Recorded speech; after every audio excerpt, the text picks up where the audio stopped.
كلنا بيتهيالي كلنا عارفين حاجات معينة، معلومات دينية شرعية معينة، عارفين ان كذا ده يرضي ربنا وعارفين ان كذا ده ما يرضيش ربنا.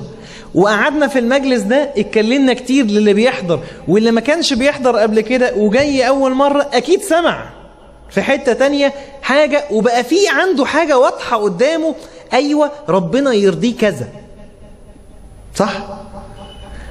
بل وزيادة على ذلك احيانا بيكون ايوه ربنا يرضيه كذا او ما يرضيهوش كذا، وانا عايز ارضيه وحابب ارضيه وناوي ارضيه وجوايا الرغبة في ارضائه وحابب قوي ان انا امشي في السكة دي، ثم لا اخذ القرار.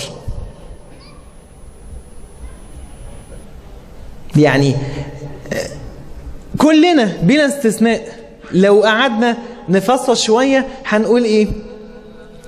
ان كل واحد من جوه نفسه حلمه او مش حلمه، نفسه يكون اي شيء، يكون حافظ لكتاب الله، يكون مواظب على الصلاة في المسجد، يكون غاض للبصر تماما، فيش واحدة كده بتفلت اطلاقا، يكون منضبط جدا.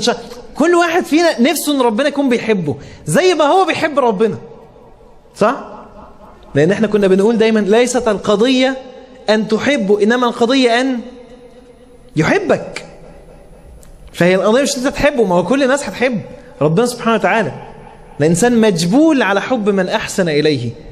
وكنا بنقول وهنقول تاني ان لو كل يوم، لو هفترض لو يوم السبت ده كل اللي يجي في المسجد هنا وهو ماشي ياخد 100 جنيه، ايه اخبار يوم السبت؟ يا سلام لو الاسبوع كله سبت. درس السبت هو في زي درس السبت، تمام؟ هنلاقي واحد شاعر طالع يشعر في درس السبت. ليه؟ في 100 جنيه مش رشوة، بس انت فرحان.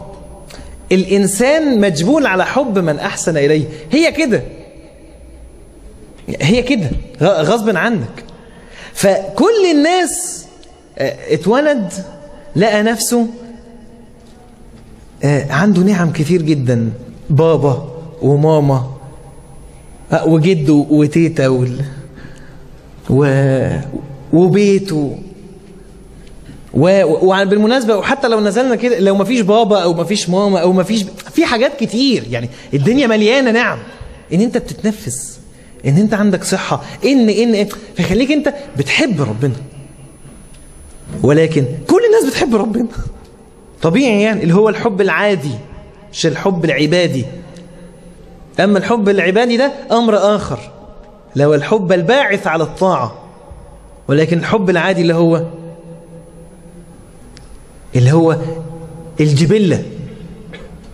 مش قصدي ان انتوا جبلة بالمعنى اللي انا قصدي الجبلة ان انت مجبول على ذلك، خلقت تحب كل من احسن اليك ايا كان، فانت تحب ربك. ولكن ليه ما تاخدش القرار؟